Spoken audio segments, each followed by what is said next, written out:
ರಾಜ್ಯದಲ್ಲಿರೋದೇ ಅದೇ ಕರಾಳ, ಅದಕ್ಕಿಂತ ಕರಾಳ ಇನ್ಯಾವುದೈತೆ? ಬಿ ಜೆ ಪಿ ಅಂತ ಕೋಮುವಾದಿಗಳು, ಬಿ ಜೆ ಪಿ ಅಂತ ಈ ಜನಗಳ ವಿರುದ್ಧವಾದ ಸರ್ಕಾರಗಳನ್ನ ನಡೆದವರು, ಅದಕ್ಕೆ ಅಲ್ವಾ 60ಕ್ಕೆ ಇಳಿದಿದ್ದು.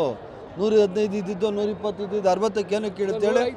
ಒಂದೊಂದು ಸರ್ಕಾರದಲ್ಲಿ 3 ಜನ ಮುಖ್ಯಮಂತ್ರಿಗಳು ಈ ಥರ ಮಾಡಿ ಇಡೀ ರಾಜ್ಯವನ್ನು ಹಾಳು ಮಾಡಿದಂಥವರು ಬಿ ಜೆ ಪಿಯವರು. ಅವ್ರೇನು ಕರಾಳ? ಬಿ ಜೆ ಪಿ ಪಕ್ಷನೇ ಈ ರಾಜ್ಯಕ್ಕೆ ಕರಾಳ ಅಂತ ಹೇಳಿ ಬಯಸ್ತಾರೆ.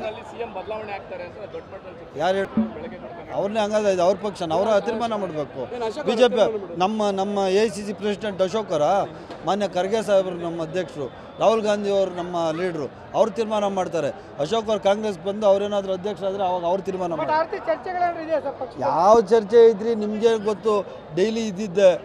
ಈಗ ಪ್ರಸಕ್ತ ಸನ್ನಿವೇಶದಲ್ಲಿ ರಾಜ್ಯದಲ್ಲಿ ಮುಖ್ಯಮಂತ್ರಿಯಾಗಿ ಸಿದ್ದರಾಮಯ್ಯನವರಿದ್ದಾರೆ, ಮಾನ್ಯ ಅಧ್ಯಕ್ಷರಾಗಿ ನಮ್ಮ ಉಪಮುಖ್ಯಮಂತ್ರಿಗಳಾದ DK ಶಿವಕುಮಾರ್ ಅವರು ಇರ್ತಾರೆ. ಏನು ಚೇಂಜಸ್ಸು ಏನಿದೆಯೋ ಅದು ಹೈಕಮಾಂಡ್ ಮಾಡ್ತಾರೆ, ಅದು ಹೈಕಮಾಂಡ್ ಗೊತ್ತಿರೋದು, ನಮಗೇನು ಗೊತ್ತಿರ್ತದೆ? ಅವ್ರು ಕರೆದವಾಗ ಹೇಳ್ತೀರಿ. ಮೋಸ್ಟ್ಲಿ ಅಶೋಕ್ ಅವ್ರು ಕಾಂಗ್ರೆಸ್ ಬರೋರು ಇದ್ದಾರೆ, ಅವ್ರಿಗೆ ಗೊತ್ತಿರ್ಬೇಕು. ಹಂಗಾದ್ರೆ